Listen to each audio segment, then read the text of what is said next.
11. Sabay-sabay na po natin basahin. Unang Samuel, chapter 1, verse 9 hanggang 11. Tayong lahat, ready, go. Minsan, pagkatapos nilang kumain sa bahay ng Panginoon sa Diyos, manunusin siya ng maraming mga bigay sa Yerusalem sa kanluran. Napapagod sa siya sa pinto ng bahay ng Panginoon. Masulat sa Panginoon, sinabi niya, O Panginoon, Panginoon, tingnan mo ninyo ang aking paghihirap, at nalalaman ninyo ang inyong lingkod at ang iyong pinangutan. Bibigyan mo ako ng isang anak na lalagyan at puso sa iyong para magpulos sa isang buhay niya. At bilang halalan ng lusang pagsunod sa inyo, hindi ko pagugupitan ang kanyang buhok. Amen. Kalapin mo na lang. Maraming Diyos, salamat. Ang papuri ay sa inyo lang. Ama sa umaga ito, tanging namin ang kailangan. Makapag-usap kayo. Kailangan po namin ang panibago. Basbas ng inyong mga salita. Kaya nga sa oras na ito, ano mang kaisipan, ano mang lumabagabag sa inyong mga anak, ano mang intindihin pa sa aming pinanggalingan o pangigaraang linggong ito. Nihiling ko po na sa oras na ito, mawala mo na ito sa aming kaisipan. At mapokus kami sa inyong mga salita. Ano pa mang ibang mga bagay na pwedeng makadistract sa aming pagsasalo ng inyong mensahe, nihiling po namin alisin ninyo. At matuon lang po kami sa kung ano ang nais niyo ipahayag sa amin. Dahil kilala niyo ang bawat isa rin. At alam niyo ang kanilang mga kaisipan at alam niyo ang kanilang mga ginagawa. Man, nadalangin ko po mangusap kayo individual. Ano man ang topic namin ngayon, nihiling ko po na magsalita kayo sa inyong mga anak. Dahil kayo ang dahilan bakit sila narito. Walang silbi ang lahat ng bagay kung wala kayo, Panginoon. Nadalangin po namin, patagpuin niyo ang bawat isa sa amin. Kahit ako, Panginoon. Salamat po, Ama. Habang kami narito, nais ko magbigay ng panalangin para sa mga mahal nila sa buhay na nasa Pilipinas at nasa iba't ibang bansa. Ingatan niyo nga po ang mga mahalaga sa kanila. Dinadalangin namin, dumating sila sa katatayuan na sila ay pare-parehong naglilingkod sa inyo. Salamat po, Ama. Po ang aming dalangin sa pangalan ng Panginoon Jesus. Amen. Okay, mga kaupo na.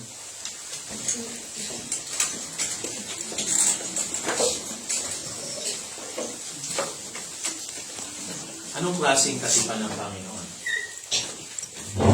Pagka ang Panginoon ay nakipagkasundo, anong klase siyang kausap? May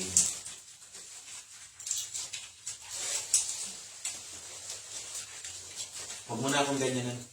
Hindi. Baka pati ako madistract. Hindi, pwede po natin patayin ko yun para po ito. Okay lang ba? Hindi, huwag mo. Sa iba na lang sa akin.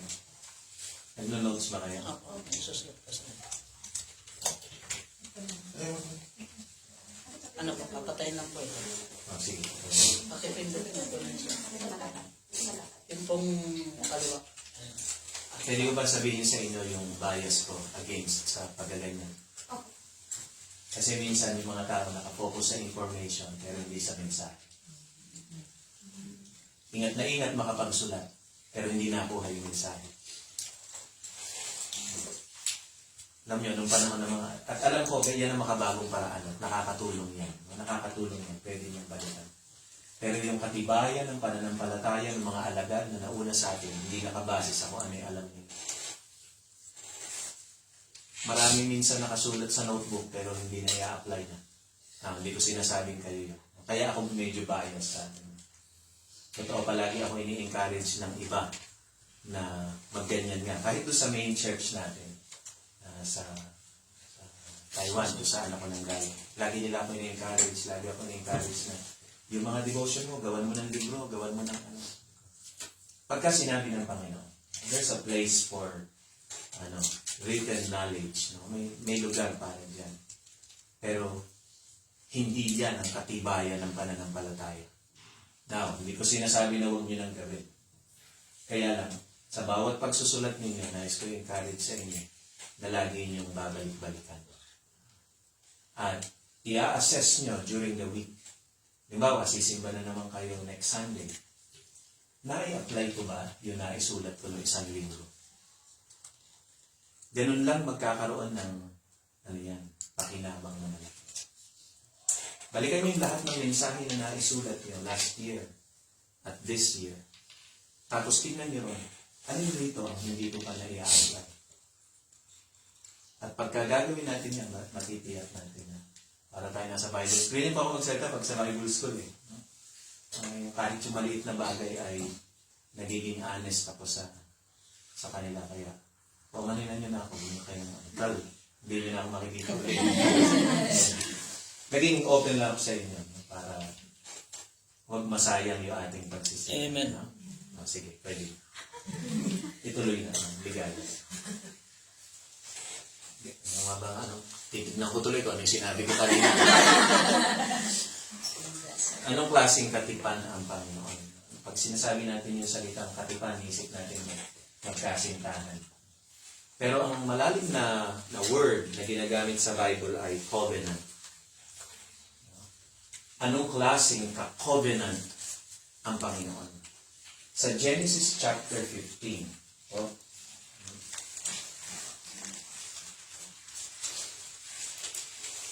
sininiwala ako na ang Diyos ay may mensahe sa atin. Amen po ba? Amen. Babasahin ko na lang yung heading, ha? Tapos ikukwento ko na lang sa inyo kung ano yung nangyari para mas mapabilis tayo. Sa maniwala kahit sa hindi, maniwala na lang kayo kahit sa hindi.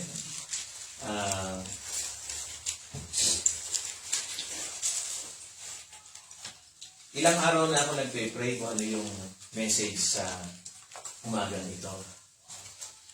Ako naman ay hindi palagi nag-aalala dahil alam ko marami akong pwedeng masabi.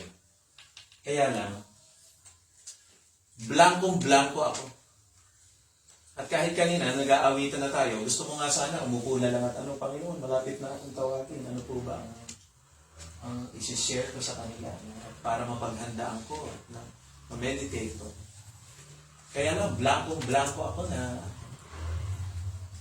ang lagi ko na lang naiisip. Titiwala ako sa inyo, Panginoon. Sabi ng daddy ko pagka tayo mo na magsalita, meron kang sasabihin.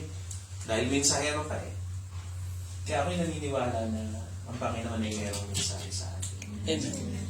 At yung mensahe na yun, pagka tinanggap natin ng totoo, kasi ang salita ng Diyos ay hindi uuwi ng walang kabuluhan. Ano sabi sa Isaiah? Gaganapin niya yung layunin niya. Kasi yung salita ng Diyos ay mas makapangyarihan sa atin. Kaya nga, gusto ko na maging mataimtim kayo at pag-pray nyo rin ako, gabayan tayo ng Panginoon sa pagsasalo-salo natin sa kanyang mga salita. Sa Genesis chapter 15 ay nagkaroon ng tipanan ang Panginoon at saka si Abraham. Now, previously, bago yan, nagsalita na ang Panginoon kay Abraham ng ilang beses na pasasaganain siya, magiging ama siya ng maraming bansa. Nasabi na dati yon. Pero dadaan naman sila ngayon sa isang ancient ritual na palaging ginagawa pagka may kasunduan.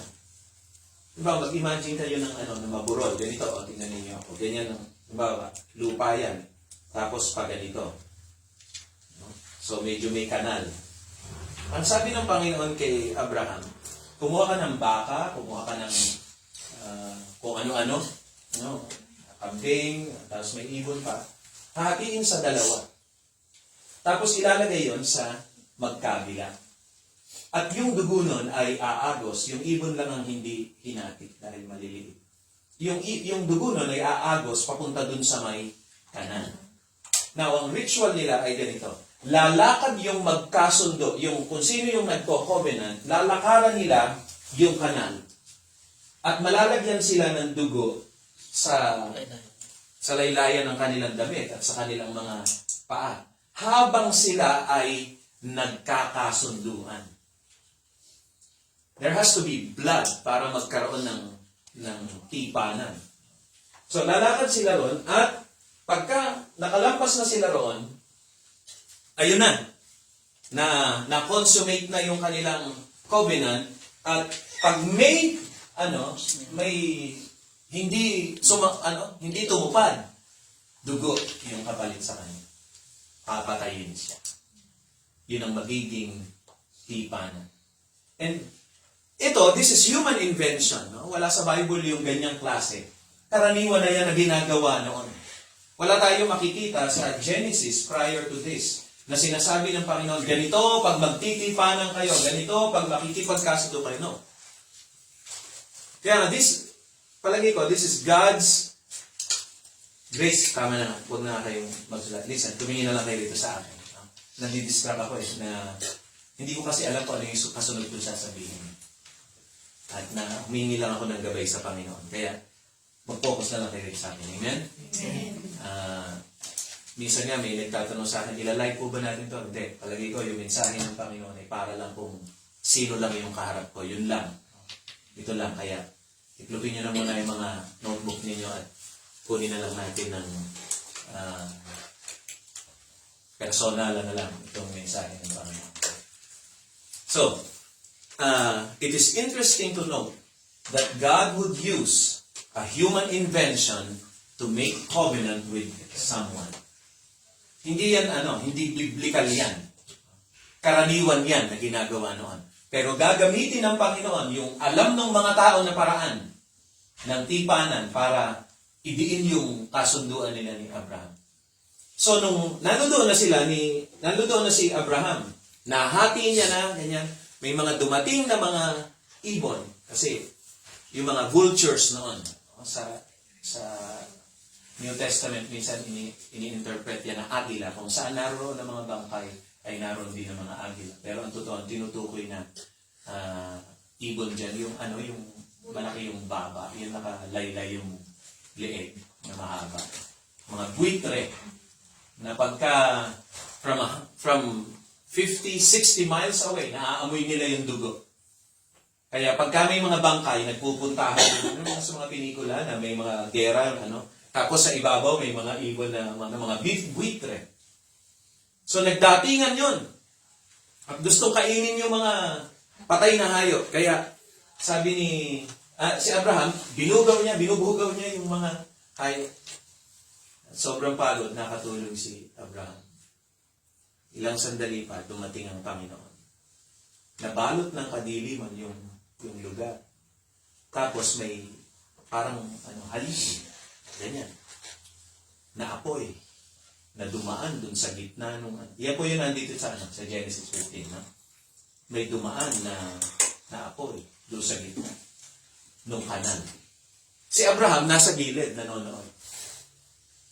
Pero ang Diyos, yung lumakad ron sa dugo. At saka sinabi ng Panginoon ulit, yung pangako niya. Sinabi ng Panginoon kay Abraham kung anong mangyayari. Sabi ng Panginoon, yung lahi mo, mapapabilanggo sila sa malayong lugar, etc., etc. Ganito mangyayari. Hanggang sa ika-4 na henerasyon. For 400 years, sinabi na ng Panginoon kung anong mangyayari. Pagkatapos nun, listen, wala na si Abraham noon after 400 years. Pero sinabi na agad sa kanya ng Panginoon ahead kung ano yung mangyayari. At pagkatapos noon, makakabalik sila rito, sabi ng Panginoon, kasi hindi pa nalulubos yung pagkakasala ng mga Amoreo. At pagkatapos, ayun na.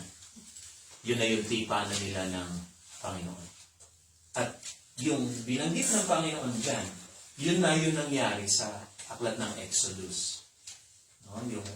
Yung katapusan ng Genesis, si Joseph the Dreamer ay nanaginip, nakarating sila sa Ehipto, dumami sila ron, 400 years.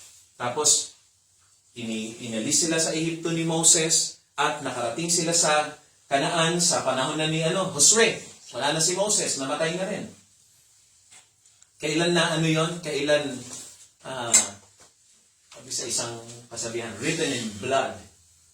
Kailan na isulat yon? Pagka sinabing written in blood, ibig sabihin, talagang pinagkasunduan na ito. Hindi alam ng mga Israelita Pagdating na yan ng aklat ng mga hukom, nung pumasok na sila sa lupang pangako, panahon ni Josue rin, Joshua, tapos Judges, nung pumasok na sila sa Kanaan, hindi nila alam, lahat ng ginagawa nila ngayon, lahat ng nangyayari sa kanila ngayon, yung napagkasunduan na more than, almost 500 years ago. Listen, everyone, ganun pagkakatipan ng Panginoon. Pakayin na yung pinagsabihan, hindi na alam yung sitwasyon, pero pag may sinabi ang Panginoon, gagawin niya talaga. Walang magiging hadlang pagka ang Panginoon ang nagsabi. So, i-encourage ko kayo sa umagang ito, make a covenant with the Lord today. At pag nakipagtipan kayo ngayon sa Panginoon, tuturuan ko kayo mamaya kung paano makipagtipan. At pag nakipagtipan kayo ngayon sa Panginoon, this will determine yung future generations ninyo hanggang sa dumating na ang Panginoon. Bakit? Dahil pagka ang Diyos lang ang katipan mo, walang makakakontra kansin. Kahit pa makalimutan mo na yung tipanan nyo ng Diyos. Panginoon, hindi. Now, meron ako isang instance na nangyari sa akin. Babalik tayo mamaya sa unang Samuel. Nung ako ay high school, graduate na high school, ang gusto ko agad, magtrabaho. Kung merong isang ayaw kong gawin, yung magpastor. Anything, any job, basta wag lang pagpapastor. Kasi, nisip ko, matalino naman ako noon, marami akong magagawa, no, etc., etc. Kaya, gagawin ko sarili kong pagkilos. Yung aming maliit na high school, ay nagpadala ng mag-i-exam sa UP Diliman. 33 kaming nag-exam, yung mga top 33 students. Ako lang ang nakapasa sa aming lahat. Kaya tuwan-tuwa yung school namin. Kaya ang kaisipan ko yung meron akong magagawa. Kaya akong gawin ito. At one point, mga kapatid, nag-aaral ako sa UP, Educ ako, secondary education, major in English. Tapos nag-aaral pa ako sa STI ng computer programming. Nag-aaral pa ako sa Centro Hispanico ng foreign languages. Ganon ako katindi nun na kasi nga kaya kong magawa, meron akong plano. Tapos nag-a-apply pa ako ng trabaho. Ang masaya nito dahil sa aking kababawan, tumawag pa ako sa DCAS, yung action line. Sino sa inyo nakakatanda pa ng action line? Mga kaedad ko. Tapos tatawag ka, sasabihin mo, pwede po ba mag-apply ng trabaho? No? Anong trabaho nga mo? Ba pinasok mo? Sasabihin niya. Ako, sabi ko, high school graduate lang po ako. Hindi ko alam, wala sa isip ko eh. Yung mga miyembro pala ng Europay, nakikinig ng DCA. Pagkatapos ko makipag-usap sa telepono, pinatawag ako ng daddy ko sa office niya. Pinatawag nito. Yung pala, may nagsabi na sa daddy, Pastor, yung anak niyo, tumatawag, naghahanap ng trabaho, kahit janitor na lang raw. Kasi nga, gusto kong makapagtrabaho, gusto kong kumilos sarili kong, nakakatawa. Ako na, 17 years. 17 years old. Gusto makagawa ng sarili niyang hakbang. At may sinabi sa akin ng daddy na hindi ko makakalimutan. 17 years old po ako noon. 46 na ako ngayon. How many years ago? Ngayon, mga ganon. 29 years ago. 29 years ago. Ito sabi ng daddy ko. Ano ba ang gusto mong mangyari? Gusto ko po sana magtrabaho. Gusto ko pong ganyan. Gusto ko pong ganito. Sabi sa akin ng daddy, sige, gawin mo yung gusto ko. Pero tandaan mo ito. Nakipagtipan na ako sa Diyos. At mas matibay yung tipanan ko sa Diyos kaysa sa free will mo. Sinabi sa akin, daddy, mas matibay ang tipanan ko sa Diyos kaysa sa free will mo. Kasi meron tayong free will amen? At walang makakakontra niya sa free will natin kung ano gusto natin gawin. Kaya lang, bigla niya sinabi na mas matibay raw yung kasunduan niya sa Diyos kaysa sa free will ko. Ano to, robot ako? Ano to, wala pala akong karapatan na sa hinaharap ko? Now listen, God will not violate our free will. Talagang hindi niya tayo, walang mapupunta sa langit ng sapilitan. Lahat ng pupunta ron ay kusang pinili ang kalangitan. Amen? At yung pupunta sa impyerno, dahil pinili rin nila yon. Hindi rin dahil sa, wala akong alam dyan. No, they know Makakarinig sila ng salita ng Diyos dito sa lupa, magkakaroon sila ng mga pagkakataon and they will choose to disobey. Kaya sila mapupunta sa kapahamakan. Pero nag-stick sa akin yon na pwede kaya yun na wala na akong magagawa? Kasi nagkasundo na sila ng Diyos. Sino sa inyo may mga anak? Pwede kaya yun na wala nang magagawa yung anak niyo, kahit paano gawin niya, wala na siyang magagawa dahil nakipagkasundo na kayo sa Diyos. At ang mangyayari, yung ipinagkasundo ng Diyos sa inyo. Ganun kasi yung nangyari sa Genesis chapter 15. Nagkasundo na ang Diyos at si Abraham kung ano mangyayari sa lahi niya. And no one can, parang walang makakabago nung kasunduan nila. O di ba napakasarap makipagkasundo sa Diyos? Walang gusto makipagkasundo sa Diyos. It is fearful. Nakakatakot yan. Dahil pagka ang Diyos din ang kasundo mo, hindi mo kasundo yung tao, so hindi nababago yung kasunduan. There is a consequence. Kaya nga binalikan natin, pinuntahan natin yung Genesis 15. Ang masaya, doon sa Genesis 15, hindi naglakad si Abraham. Doon sa dugo. Ang naglakad lang ay ang Diyos. I will make it happen, sabi ng Panginoon. Gagawin ko ito. With regards to Israel, sabi ng Panginoon, sige, ako ang bahala. Abraham, ako ang bahala. Kasi si Abraham ay humakbang din na kakaiba Minsan, biglang nagsabi si Abraham sa tatay niya, Tay, alis na po ako. O mga kamag-anak, alis na ako dyan. Saan ka pupunta? Doon, may sinabi sa akin ng Diyos May ituturo raw siya sa aking lugar. Anong lugar yon? Ewan. Basta. Humakbang si si Abraham nang hindi niya alam kung saan siya pupunta. At yun yung sinabi natin na nananampalataya kasi siya sa Panginoon. Now, pumunta tayo sa unang Samuel.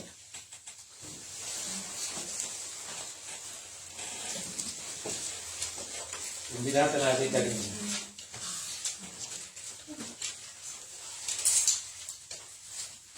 Ang nanay ni Samuel ay si Ana.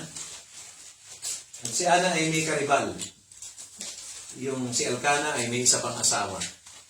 Si Penina. Yung iba, mas marami ang asawa kaysa sa dalawa. Etong si Elkanah, dalawa yung kanyang asawa. At si Ana ay baog. Tulog siya. Wala kang pwedeng ipaglaban. Pwede kang basta may isang tabi. Taon-taon, nagpupunta sila sa Shiloh kung saan naroon yung templo ng Panginoon o parang tolda lang yan. At naghahandog sila roon. Si Ana, palagi nagpipray yan, kaya lang lagi siyang kawawa dahil wala siyang anak. And then one time, nanalangin siya sa Panginoon. At yung panalangin was recorded. Ang nagsulat nito ay yung anak, si Samuel. Sinusulat ni Samuel yung kasaysayan ng kanyang ina. This is a biography. Yung unang bahagi ng unang Samuel. Tingnan natin yung panalangin ni Ana. Verse 11. Ano yung unang word na mababasa niyo dyan? Nangako.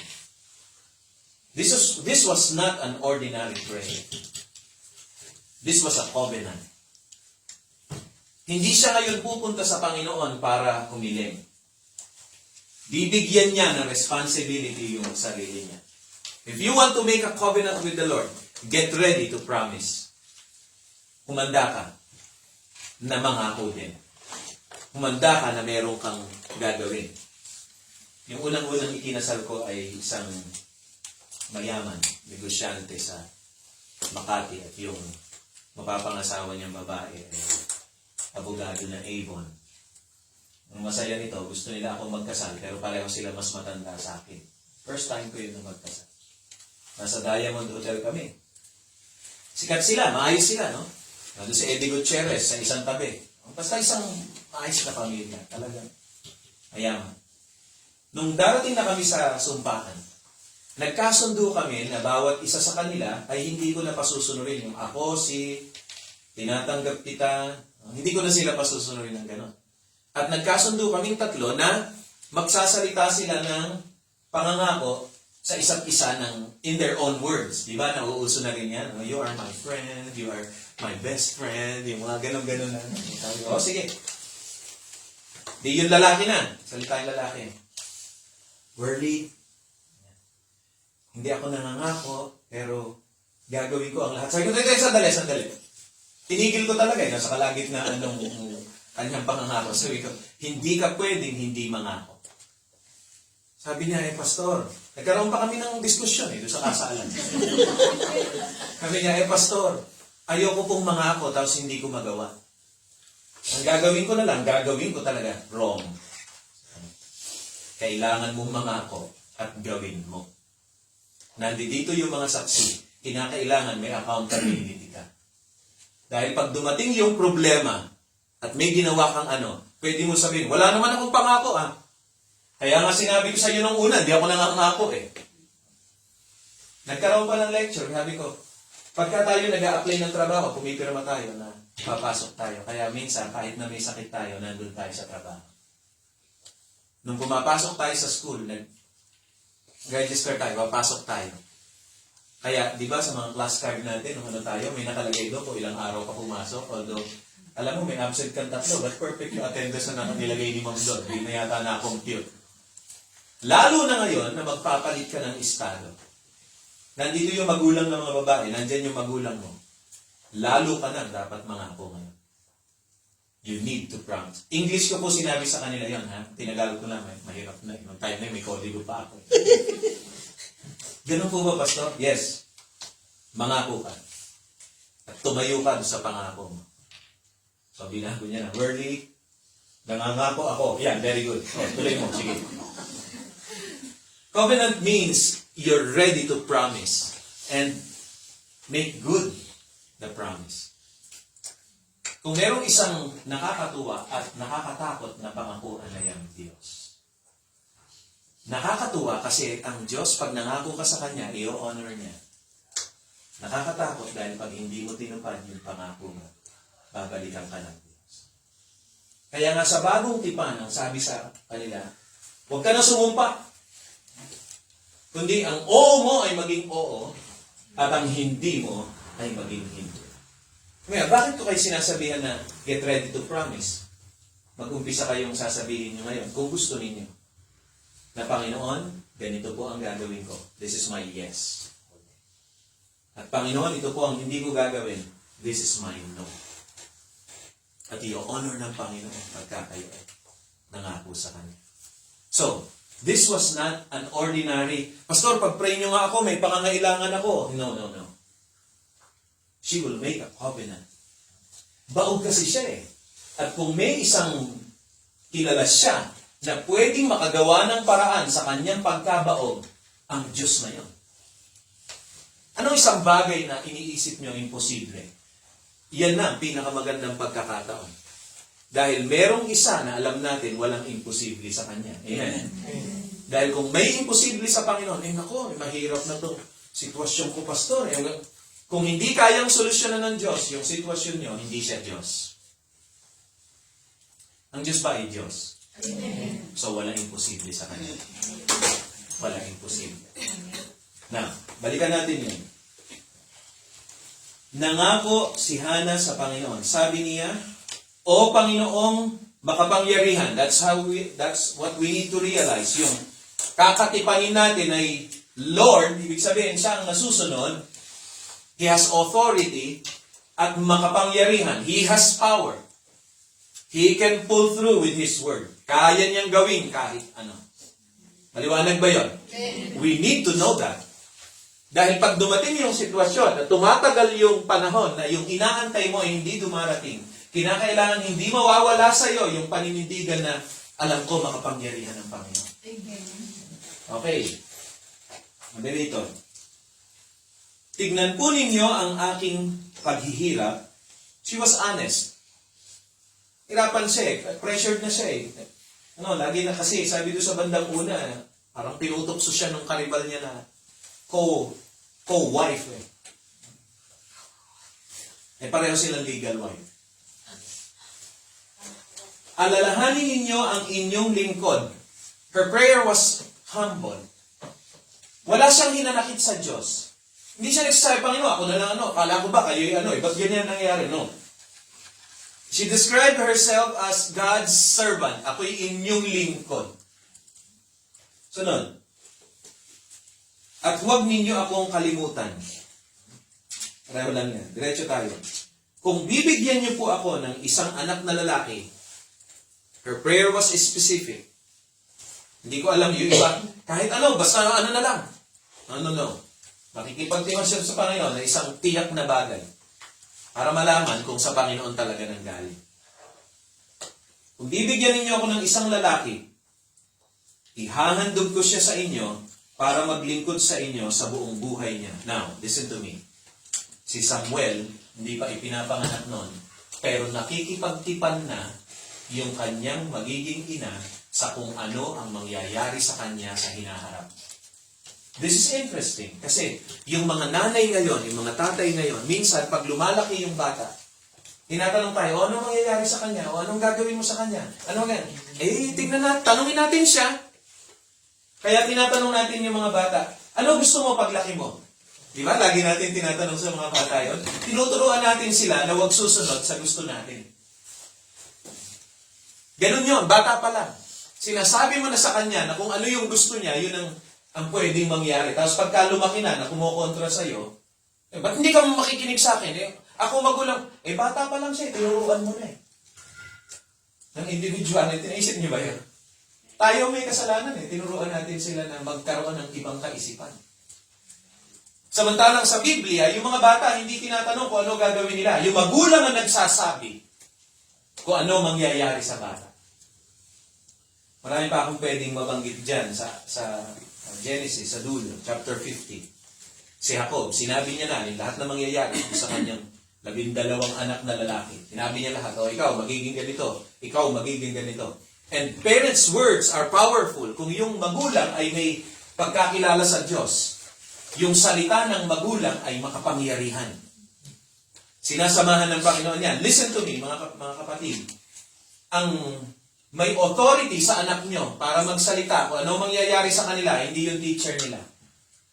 Hindi yung mga kabarkada nila. Ganito na lang tayo, no? Tulong-tulong yung sige, pareho tayo lahat ganyan. No. Ang may authority lang sa anak nyo na i-honor ng Panginoon ay kayo. Dahil kayo yung pinagkatiwalaan dito. Hindi siya ipinagkatiwala sa eskwelahan. Yung anak ninyo hindi ipinagkatiwala sa mga kaibigan. Kayo yung magulang. Sa inyo ipinagkatiwala ng Panginoon. Naintindihan ba natin yan? Amen. Okay. So si Samuel, hindi niya alam na pagka isinilang siya, ano yung sabi doon sa kasunod? At bilang tanda ng lubos niyang pagsunod sa inyo. Kakatawa ito. Yung nanay ang nagsasabi na yung anak niya ay magiging masunurin. Magiging lingkod. Gusto ko maging open sa inyo. Pwede ba ako maging open sa inyo? Parang matamlay na yung amen. Ano na naman kayo? Pagagalitan na naman kami ni pastor. Listen, pakinggan nyo ito na magiging. Pagka mga pastor ang kaharap ko, minsan nasa-sermonan sila. Bakit? Sabi ko sa kanila, pagka may anak kayo na nagsabi sa inyo, Tay, gusto ko po mag-aral sa Bible School. Anak, pag-pray mo muna yan. Ako'y nagpastor na, sumuporta ka naman sa akin. Huwag muna baka hindi ka pa tinatawag ng Panginoon. Pero pagka yung anak nyo, Tay, gusto ko po mag-doktor. Anak, mabuti yan. Okay yan. Pagka gusto pumunta sa gawain ng Panginoon, napapaisip tayo na, anak, wag muna mag-ano. Pero pagka may ibang gustong gawin, okay yan. Yung isang kaibigan kong matalik, ganon din yung ginawa ng anak niya. Mami, gusto ko nang mag-aral sa Bible School. Pag-pray mo maigi. Tiyakin mo maigi. Nung nagsabi na, mag-course muna ako na sige anak, pagbutihin mo. Parang pagkapapunta sa paglilingkod sa Panginoon, kaduda-duda. At pagpunta sa secular knowledge ay, sige, pagbutihin mo. Hindi ko sa kanya, ko pa mababit yung pangalan. Sa kanya. Bias ka kontra sa Diyos. Para sa iyo, mas mahalaga yung kaisipan dito sa lupa kaysa yung paglilingkod sa Panginoon. Ano nangyari doon sa anak nila? Napariwara. Papatayin na lang. Nagkaroon ng matinding sitwasyon. Sabi ko, yan ang napala mo. Dahil ayaw mong maniwala na pagka sa Panginoon ang pinakamabuti. Sa San Felipe, Nueva Ecija, Zambales, nakapaikot kami sa ibang church. At may nagpa-pray sa akin. Sabi niya, Pastor, pag-pray nyo nga yung anak ko kasi mag-i-exam na